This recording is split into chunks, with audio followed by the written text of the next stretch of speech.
Repeat करता हूं कि परसेप्शन परसेप्शन मतलब जो कि प्रत्यक्ष रूप से देखा जा सके, जिसको हम अपने दृष्टि से देखते हैं, इंद्रियों के माध्यम से देखते हैं, वो डायरेक्ट परसेप्शन है। और एक है इन्फरेंस। इन्फरेंस मतलब हम लॉजिक का प्रयोग करके अ, उसका सही ज्ञान ले सकते हैं।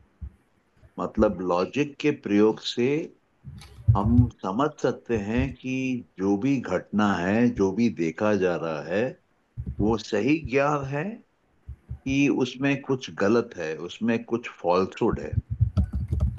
और तीसरा है आप्त वचन। आप्त वचन मतलब वो वचन जो कि किसी विश्वसनीय सज्जन के हों, जिसपे हम विश्वास कर सकें, जिसके ऊपर हमको पूरा ट्रस्ट हो। तो ये तीन जो हैं, ये तीन वो आधार हैं, वो पिलर हैं, जिसके आधार पे सही ज्ञान का पता चलता है। और योग सूत्रों में भी इनका प्रयोग है, और सांख्य दर्शन में भी इन तीनों का प्रयोग है। और इससे सही और गलत ज्ञान का भेद समझा जा सकता है। और इन तीनों में सबसे ऊंचे लेवल पर प्रत्यक्ष का ज्ञान आता है। सेकंड, अनुमान का ज्ञान आता है, यहाँ जो लॉजिकली हम इन्फर करते हैं, मीनिंग निकालते हैं, उसका ज्ञान आता है। और थर्ड लेवल पे जो आप्त वचन है, जिसपे हम ट्रस्ट कर रहे हैं, उसने जो अपने वचन दिए हैं, या हम बोल सकते हैं कि जो वेदों में लिखा, उसकी बात को हम शत प्रतिशत सच मानते हुए, उस ज्ञान को सही लेते हुए हम उसको आगे बढ़ा सकते हैं। तो इसके ऊपर किसी का अगर कोई क्वेश्चन है तो आप पूछ सकते हैं।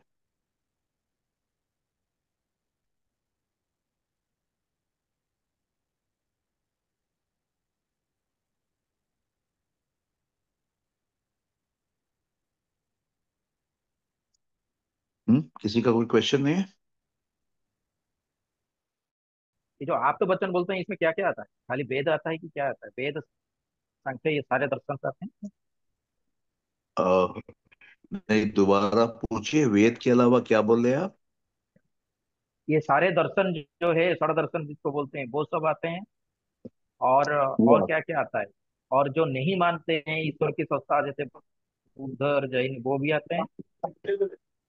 ओके, इसमें वेद आते हैं, उपनिषद आते हैं, और ये दर्शन आते हैं। जो पुराण होते हैं उनको नहीं माना जाता है।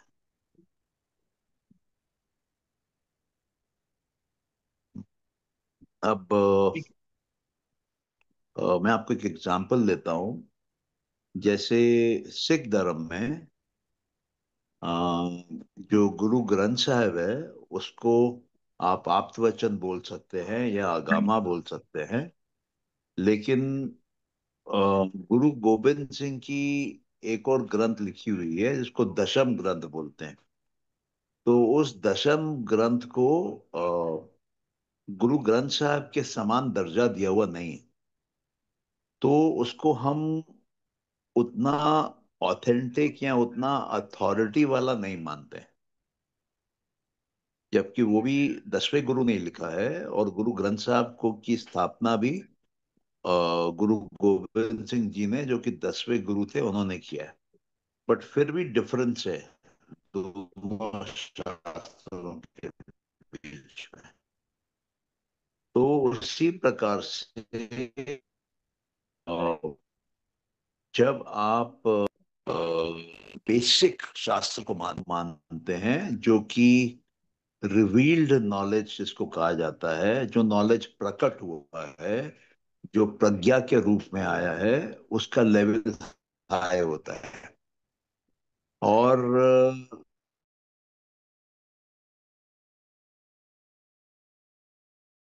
लेवल उतना हाई नहीं माना जाता। आप फर्दर डेवलप नहीं कर सकते हैं। ये बात क्लियर होती है? जी। हाँ मानस। हाँ जी, हाँ जी सर, पूरा। ओके। मैं आपको आज का किस्सा बताता हूँ। मैं एक ग्रुप में हूँ जिसका नाम है मिल्ट सत्संगी। तो उसमें मैं एक संस्था के साथ जुड़ा हुआ हूँ, मिल्ट। उसके मेरे ख्याल से 40-50 मेंबर उस ग्रुप में है। आज किसी ने उसमें डाला एक टीवी चैनल का इंटरव्यू आचार्य प्रशांत का। और वो जो इंटरव्यूअर थी, वो लेडीज के पर्सपेक्टिव से महाभारत की घटनाओं को उठा के आचार्य प्रशांत से पूछ रही थी। और मुझे ऐसा लगा कि ये आचार्य प्रशांत जो है वो ठीक से उसका उत्तर नहीं दे रहा है, और जैसे होना चाहिए शास्त्र के आधार पे, उस आधार पे नहीं दे रहा है। तो मुझे ऐसा लगा कि उसकी सब्जेक्ट की अंडरस्टैंडिंग एक्यूरेट नहीं है। तो जिन्होंने वो पोस्ट किया था, मैंने उनसे पूछा कि ये कौन है, इनको ये आचार्य का दर्जा इन्होंने खुद लिया है, सेल्फ अपॉइंटेड आचार्य हैं, कि किसी ने इनको ये उपाधि दी है या ये टाइटल दिया है। तो उसके पास उसका जवाब नहीं था, जिसने पोस्ट किया था। और करीब 40 मिनट का वीडियो था। 15 मिनट देखने के बाद मैंने उसको बंद कर दिया। और मैंने उस पर कमेंट लिखा कि मुझे लगता है कि ये जो है ये वेल इन्फॉर्म नहीं है, और ये जो बातें बोल रहे हैं ये पूरी की पूरी सही नहीं। तो सामने वाला गर्म हो गया, उत्तेजित हो गया। तो जस्ट बिकॉज कोई टीवी पर्सनालिटी है, ऑडिटोरियम्स में बैठ के पॉडकास्ट करके अपना व्यू लोगों के सामने रख रहा है, पॉपुलर है, तो ये जरूरी नहीं है कि वो सही है। उसको हम आप्त वचन नहीं बोल सकते हैं, उसको हम अगामा नहीं बोल सकते हैं। तो मान लीजिए कि आज के युग के जो गुरु हैं या आज के युग के जो टीचर हैं, वो जो बोलते हैं, उनकी जो अंडरस्टैंडिंग है, उनकी जो कमेंट्री है, उसको हम उस दर्जे पे नहीं रख सकते हैं, उस लेवल पे नहीं रख सकते हैं कि ये 100% सही है। मतलब प्रमाण के लिए हमको ओरिजिनल सोर्स पे जाना पड़ेगा। हम बाद के जो सीख के अपने कमेंट्स दे रहे हैं उनको 100% राइट नॉलेज का प्रमाण नहीं मान सकते।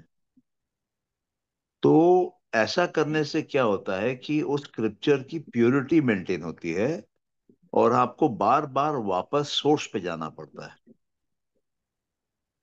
तो इसलिए ये बहुत जरूरी है। इसलिए मैं कहता हूं कई बार कि जो सूत्र है या जो कारिका है, उसकी जो ओरिजिनल मीनिंग है या जो उसकी ट्रांसलेशन है, उसको समझना बहुत बहुत बहुत जरूरी है, और उसी के अराउंड रहना जरूरी है।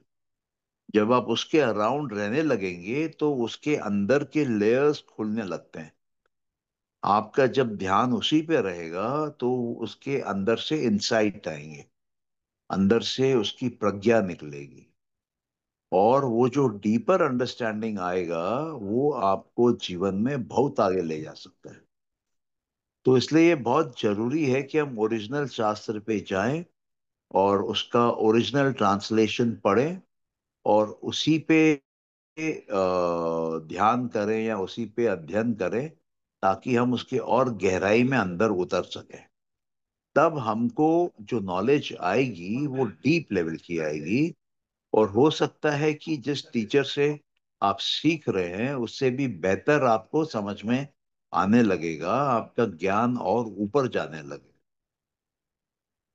तो इस प्रोटोकॉल को फॉलो करना जरूरी है। और भी किसी का कोई क्वेश्चन? ये जितने संहिता है ना, संहिता, वो तो आप तो वाक्य नहीं होगा ना। चरक संहिता, सुश्रुत संहिता, मनु संहिता, ये जो संहिता वर्ड लगा होता है, वो क्या है? वो तो आप तो वचन नहीं मानते ना, वो कोड ऑफ कंडक्ट जैसा है। नहीं, उसको नहीं, मेरे जानकारी के हिसाब से उसको नहीं माना जाएगा। जो बेसिक टेक्स्ट आपके वेद, उपनिषद और दर्शन शास्त्र हैं, वो प्योरेस्ट फॉर्म में सही माने जाते हैं, और बाकी उस काउंटिंग में नहीं आते हैं। ठीक है। ठीक है, ठीक चलिए चलिए, इसमें आगे बढ़ते हैं।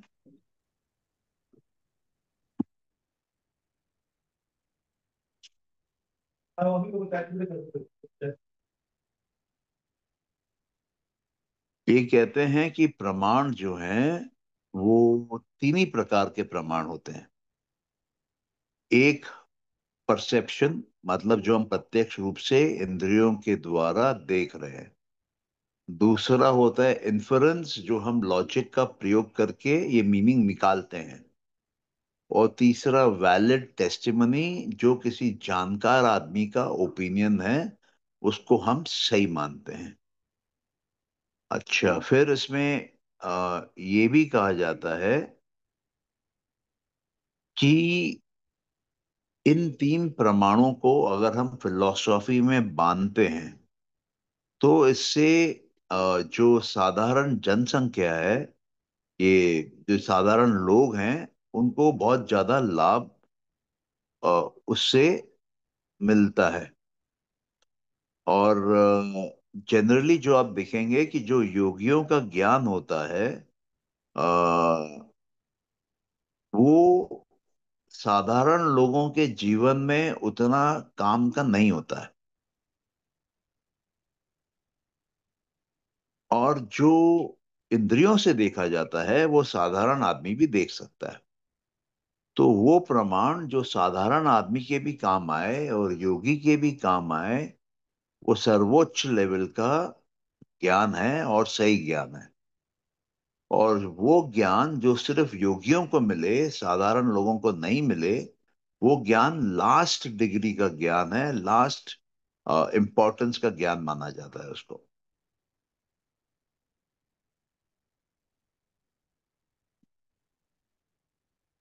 अच्छा, अभी हम लोग अगले कारिका पे चलते हैं, फिफ्थ कारिका पे। वो यहाँ पे समझा रहे हैं कि ये तीन प्रमाण एग्जैक्टली क्या है, इसमें होता क्या है। तो जो सबसे पहला है परसेप्शन, डायरेक्ट परसेप्शन, मतलब इंद्रियों से डायरेक्टली देखना, आंख से देखना, कान से सुनना, नाक से सूंघना, जीभ से चखना, और अपने स्किन से, चमड़ी से टेम्परेचर को फील करना। तो ये सब डायरेक्ट परसेप्शन है। और इसमें कोई भी वस्तु को हम अपने इंद्रियों के द्वारा सेंस करके समझ सकते हैं। और दूसरा, जैसे मैंने कहा, लॉजिकल इन्फरेंस, ये अनुमान इसको कहा जाता है। और ये भी, अनुमान भी तीन प्रकार के लगाए जा सकते हैं। और ये तीनों जो प्रकार हैं, ये आपको सही ज्ञान देते हैं। और इनके अलावा, जैसे हमने देखा था कुछ दिन समय पहले, आप्त वचन रहते हैं। और वो किसी ऋषि मुनि की या वेद की, उनके वचनों को वजन दिया जाता है, इंपॉर्टेंस दिया जाता है, गुरुत्व दिया जाता है। वो आप्त वचन है। या तो बेसिकली यही कहा गया है इसमें। अगर आपको किसी किसी को कुछ पूछना हो तो पूछ सकते हैं। हाँ, सौम्या बोलिए। सर, ये जो फर्स्ट वाला है जिसमें हम अपने सेंसेस से किसी चीज़ को ऑब्जर्व करते हैं, बट फाइनली तो हमारा हम्म। माइंड इंटरप्रेट करता है। और जब माइंड इंटरप्रेट हम्म। करता है तो इट्स नॉट ऑलवेज राइट। हम्म। नहीं, तो ठीक है। तो how can it be the most important and only because it is direct? Okay, देखिए कि definitely direct is important, but आपने कहा कि क्योंकि माइंड देख रहा है तो हर एक की परसेप्शन अलग हो सकती है या होती है। तो ये सही नहीं है। ये सही क्यों नहीं है? क्योंकि डायरेक्ट परसेप्शन जो है वो मानस में होता है, और मानस में आपके दो प्रकार की कॉग्निशन होती है, दो प्रकार की समाधियां लगती है। पहली लगती है सवितर्क, दूसरी लगती है निर्वितर्क। हम्म। सवितर्क में हम लोग तर्क का प्रयोग करके उस ऑब्जेक्ट को आइडेंटिफाई करते हैं, पहचानते हैं, उसका नाम हमको मिलता है, उसकी मीनिंग हमको मिलती है, उसकी डिस्क्रिप्शन हमको मिलती है। ये तीनों हमको मिलती है अपने ही मन के अंदर से, जब हम ऑब्जेक्ट को करेक्टली आइडेंटिफाई करते हैं रीजन आउट करके। अच्छा, और यहाँ पर माइंड का रोल आता है, और यहाँ पे माइंड का कॉग्निशन अलग अलग हो सकता है अलग अलग आदमी का। लेकिन जब हम माइंड को बीच में आने नहीं देते हैं, मान लीजिए निर्वितर्क पे, वहां पर कोई तर्क ही नहीं करते हैं, वहां पर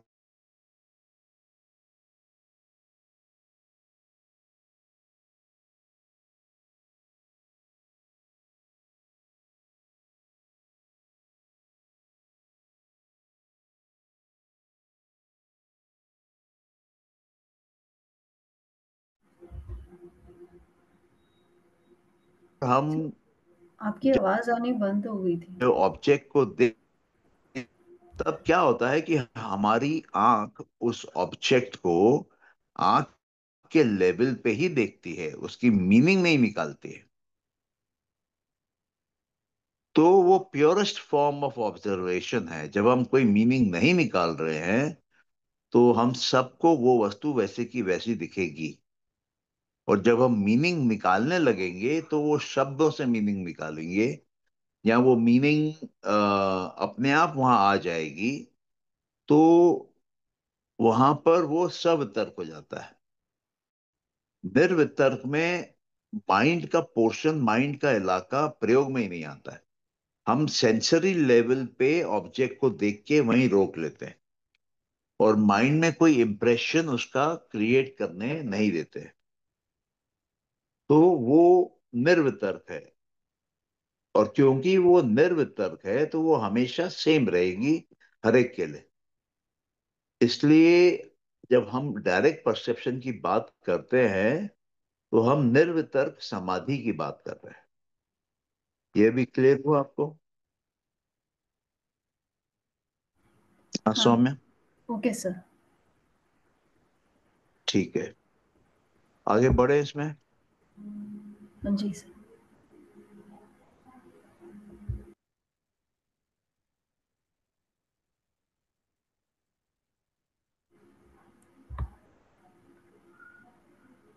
तो जैसा हमने देखा कि इसमें तीन प्रकार के इन्फेरेंस में प्रमाण होते हैं।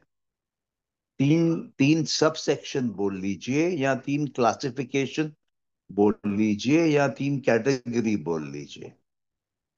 एक कैटेगरी तो आपकी होती है अग्नि और धुएं की। अग्नि लगी है तब धुआं निकलता है, और जितनी बार भी हम अग्नि को देखते हैं हम हमेशा धुएं को उसके साथ पाते हैं। तो कभी भी हम अगर सिर्फ धुएं को देख लेंगे तो हम ऑटोमेटिकली ये अनुमान लगा लेंगे, लॉजिकली इन्फर कर लेंगे कि वहां पर अग्नि भी है। तो ये एक प्रकार का प्रमाण है जिसमें हम लॉजिक का प्रयोग करके हमको प्रूफ मिलता है। दूसरा एक प्रमाण है जो कि, मान लीजिए मैं सागर के तट पे खड़ा हूं और मेरे को सागर का पानी का टेस्ट करना है कि कितना नमकीन है। तो मेरे को पूरा का पूरा सागर का पानी पीने का जरूरत नहीं है। मैं एक छोटे से हिस्से का पानी लेके भी उसको जब चखूंगा तो मेरे को पूरे सागर के नमकीनपन का स्वाद मिल जाएगा। तो ये दूसरे प्रकार का अनुमान है, जिसमें थोड़ा सा सैंपल टेस्टिंग करने से हमको ओवरऑल सैंपल का परफॉर्मेंस बिहेवियर के बारे में पता चल जाता है। तीसरा जो है उसमें आ, थोड़ा सा वो प्रोसेस अलग है अग्नि और धुएं वाले प्रोसेस से। मान लीजिए मैं सड़क पे चल रहा हूं और सड़क गीली है, तो हम ये अंदाज लगा सकते हैं, ये अनुमान लगा सकते हैं कि यहाँ से ऊपर से बादल गए हैं, बादल में पानी था और जो खुल के नीचे गिरा है, जबकि हमने बादल को देखा नहीं है। बादल खुला, पानी बरसाया और निकल गया। लेकिन वो जो सड़क गीली हुई, उससे हमको पता चलता है कि यहाँ बादल होकर गया है, बादल गुजर के गया है। तो ये भी एक किस्म का हम बोल सकते हैं कि अनुमान है। इससे हमको सच्चाई का पता चलता है। इसके ऊपर किसी का कोई क्वेश्चन है तो पूछ लीजिए।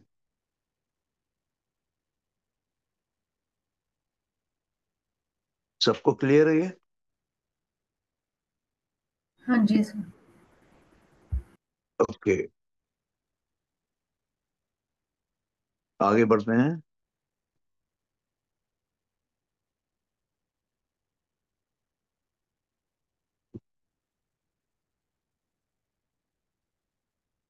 हमको अगर ज्ञान लेना है किसी सुपर सेंस, तो वो हमको लॉजिक के इन्फेरेंस से मिलती है, डिपेंडिंग ऑन जनरल ऑब्जर्वेशन। और अगर हमको ऑब्जर्वेशन के द्वारा ये जो सुपर सेंसिबल नॉलेज है उसका अगर हमको पता नहीं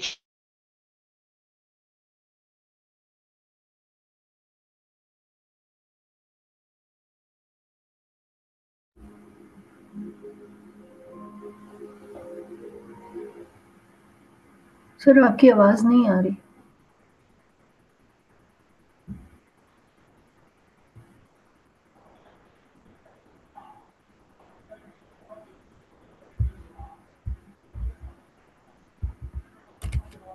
सिग्नल नहीं है शायद सर के।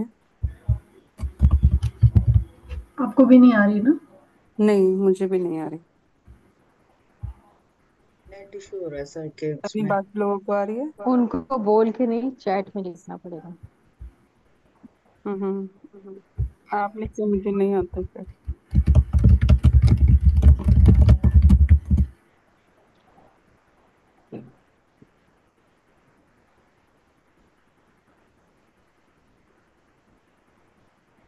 हाँ, सर आपकी आवाज नहीं आ रही थी काफी देर से। अभी आ रही है? हाँ जी, अब आई है। आप यस। प्लीज रिपीट करिएगा। ओके, तो बीच में मेरे यहाँ कनेक्शन चला गया था, अभी आया है वापस।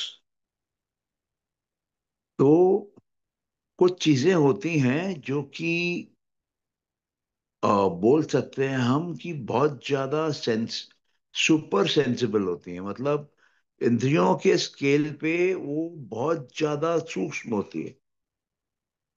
तो या तो उसको हम प्रत्यक्ष रूप से देखें और समझें, या तो हम उसको अनुमान बढ़ा के पकड़ें उसको, या तो हमारे अंदर जो अगम है, जो आत्मवचन है, जो जो अंडरस्टैंडिंग हमारे पूर्वजों की है, उसके आधार पे हम उसको समझें। तब जाके उसको समझा जा सकता है।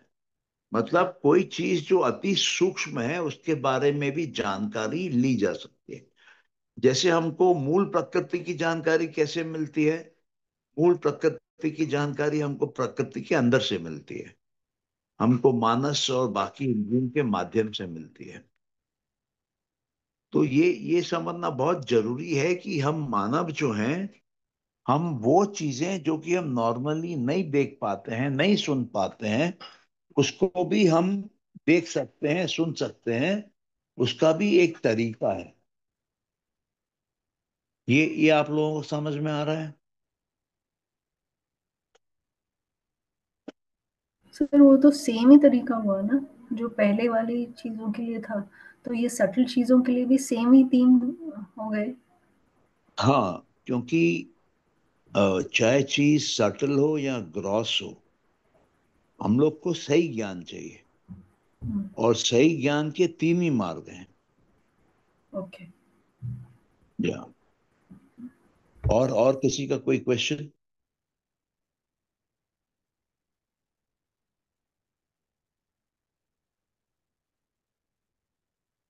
नहीं? सर आप ये 5th वाला जो कर रहे हैं, इसमें बुक में जब आपने पहले करा था ना, अभी तो रिकॉर्डिंग के लिए आप रिपीट कर रहे हैं, तो मैंने पढ़ा था बुक में, तो पेज 16 पे जैसे ये लिखा हुआ है, ये कुछ भी समझ में नहीं आया था। पेज 16 में कहाँ पर लिखा हुआ है? 5th वाली कारिका के एक्सप्लेनेशन में ये हम्म। लिखते हैं कि it is middle of the page. It is just right that inference should be defined after first defining perception as inference results from perception. हाँ, आप ये कहाँ पर पढ़ रहे हैं? कौन से पेज पे है? Page 16. 16, हाँ बोलिए। And also, in as much as the general definition must precede special definition, the author provides general definition of inference by saying it is preceded by a knowledge of the middle term and the major term. The middle term linga indicates the pervaded, vyapt, less extensive, नहीं व्या व्या व्याप्य व्याप्य, that is less extensive, while the major term lingi implies pervasiveness, vyapaka, more extensive. हाँ,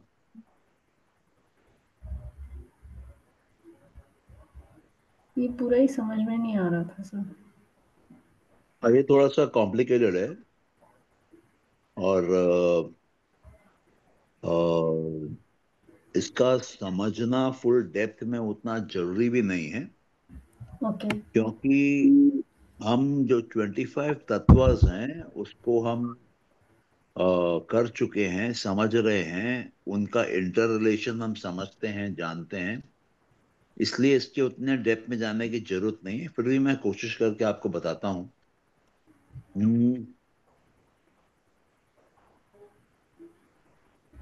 inference क्या है?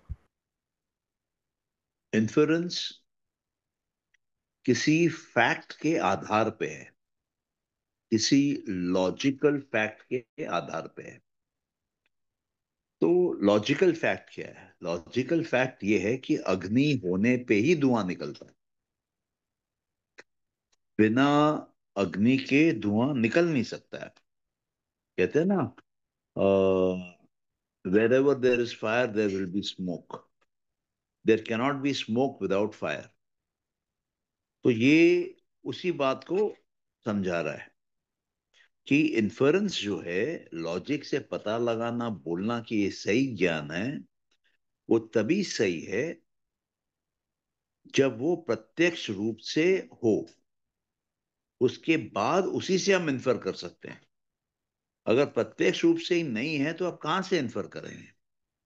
तो जो फर्स्ट डिग्री ऑफ नॉलेज है वो परसेप्शन से आना चाहिए, direct. Second degree of knowledge जो है वो लॉजिक से आ सकता है। और जो थर्ड डिग्री ऑफ नॉलेज है वो अगाम से आ सकता है, आप्त वचन से आ सकता है। इसलिए इस ऑर्डर की बात यहां पर की गई है। यह भी आपको क्लियर है? हाँ हम्म। सर, ये बात तो क्लियर है। अच्छा, अभी दूसरा वो बात करते हैं लिंग और लिंगी की।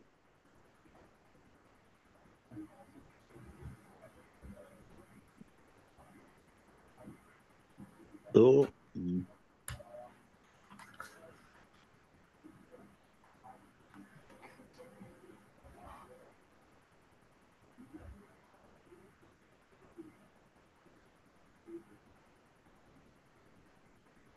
ये जो है आपका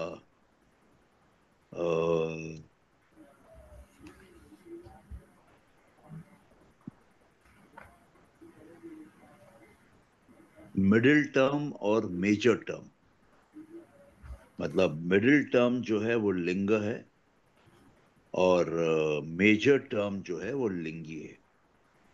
हम्म। तो आप ऐसा समझ लीजिए कि लिंग जो है आ, वो फैला हुआ नहीं है, वो एक ऑब्जेक्ट की तरह स्पेस और टाइम को ऑक्यूपाई किए हुए है। और जो फैला हुआ है वो क्योंकि ऑल परवेसिव है तो वो सूक्ष्म है, तो मतलब स्थूल और सूक्ष्म दोनों साथ में है। उस तरीके से आप इसको समझ सकते हैं। मतलब ये भी समझ सकते हैं कि इन दोनों का आपस में रिश्ता है। जो सूक्ष्म है और जो स्थूल है, दोनों का आपस में एक रिश्ता है। जो सूक्ष्म है उसी में से स्थूल आता है। जैसे आपकी बुद्धि में से ये आता है अहंकार, तो उस तरीके से वो एनर्जी का फ्लो है, सटल टू ग्रॉस। इसलिए आप देखेंगे कि तन मात्राएं जो हैं वो सटल हैं, लेकिन जो पंच महाभूत हैं वो ग्रॉस हैं। तो ये उस चीज की यहां बात कर रहे हैं। ये आपको समझ में आया अभी? हाँ सर, बेटर। ओके। तो आप जब वो 25 तत्वों का चार्ट देखेंगे ना, तब आपको समझ में आएगा कि ये पूरी साइकिल सटल टू ग्रॉस की है और कुछ नहीं है। तो बुद्धि सूक्ष्म है, बुद्धि ग्रॉस बनाती है अहंकार। अहंकार सूक्ष्म है, अहंकार ग्रॉस बनाता है तन्मात्रा, तन्मात्रा से ग्रॉस बनते हैं पंचमहाभूत। तो सब एक सीक्वेंस में है। एक हल्का है, दूसरा उससे और ज्यादा हल्का है, तीसरा उससे और ज्यादा हल्का है, चौथा उससे और ज्यादा हल्का है, जो कंट्रोल कर रहा है इस पूरे फ्लो के मैकेनिज्म को। अभी आपको समझ में आया ये चीज और भी क्लैरिटी के साथ, कि अभी भी डाउट है? अभी क्लियर है सर। ओके। तो अभी नेक्स्ट कारिका पे चलें।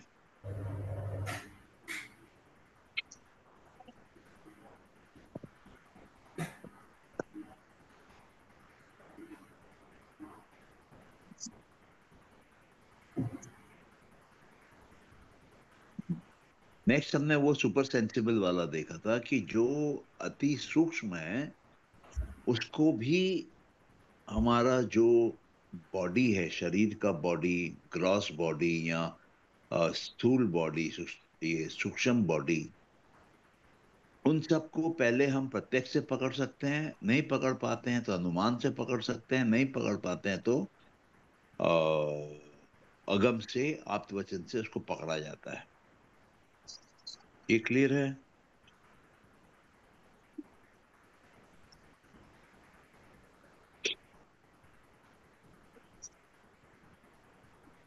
किसी को डाउट है इस पे? नहीं सर। ओके। तो आज का हम लोग यहीं खत्म करते हैं, इसके आगे नहीं बढ़ते हैं, क्योंकि हमने मेरे ख्याल से 4 5 6 3 कारिकाएं कर ली हैं। अब इसके ऊपर किसी को कुछ बोलना हो या पूछना हो तो कर सकते हैं आप।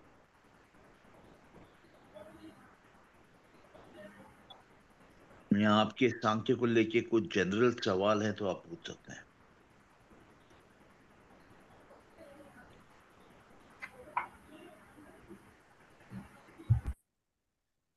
सर ये कारिका 5 में 17 पेज में आगे का जो है वो आगे समझा दीजिए ना, वो भी नहीं समझ आ रहा।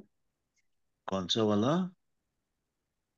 पेज 17 पे 1 मिनट। आगे।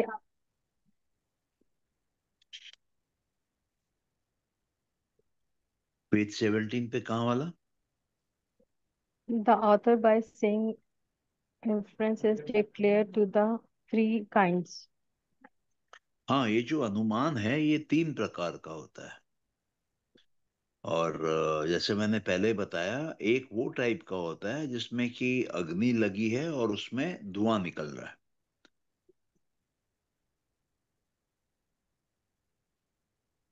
ये एक टाइप का हो गया। इसमें देखिए नाम दिए हैं।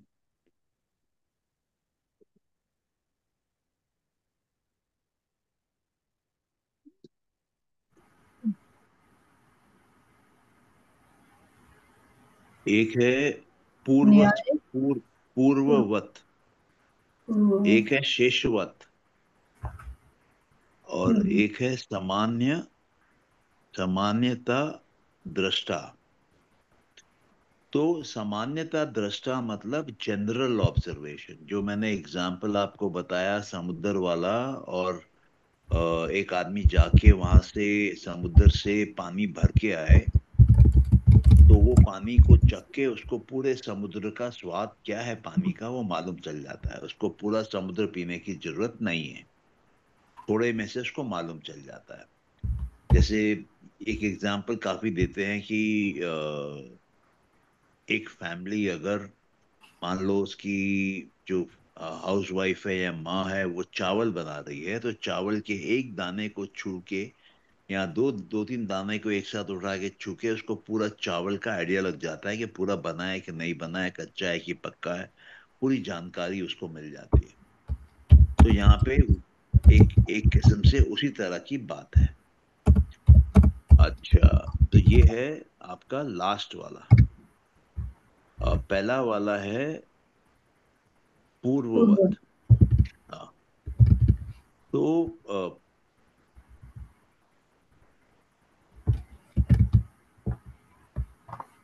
जो घटना पहले घटे उसके बाद ये रिजल्ट आए वो पूर्व से संबंधित है।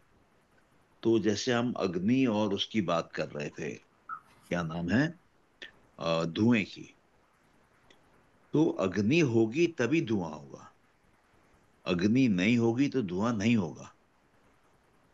तो ये जो धुआं है वो हमको सही ज्ञान दे रहा है कि वहां पर अग्नि है। अग्नि ही धुएं का कारण है। ये आपको समझ में आया? Yes, sir. Clear. और कोई क्वेश्चन है?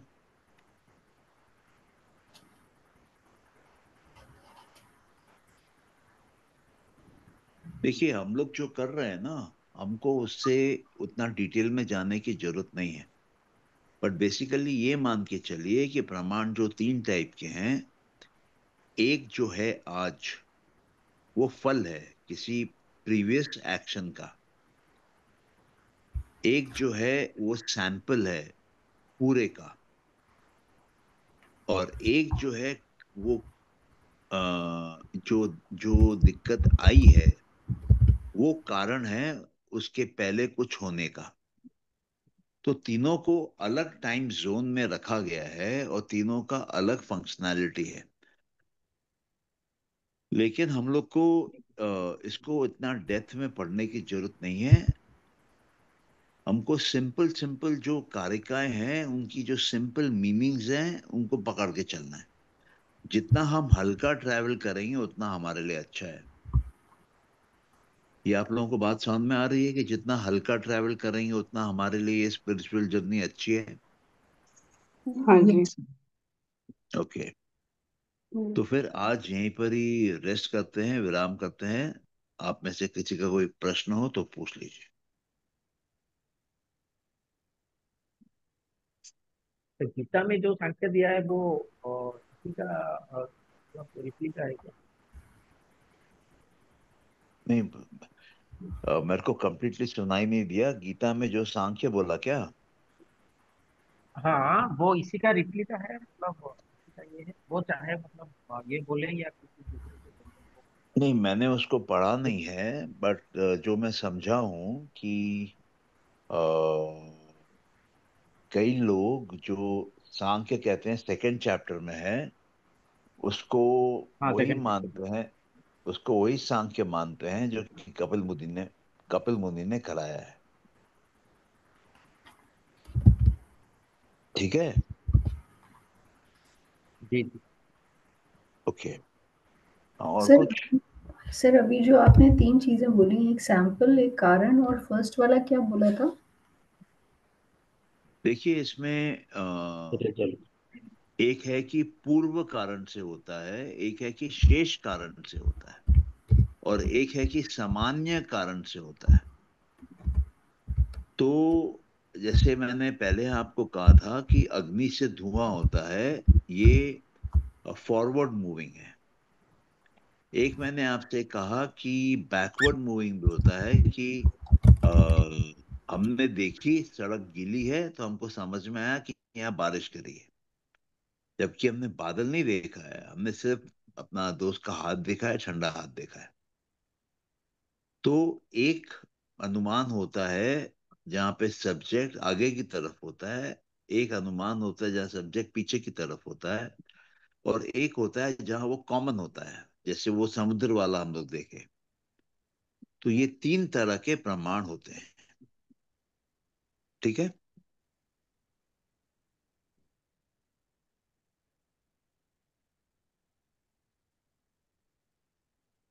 ये और किसी का कोई क्वेश्चन?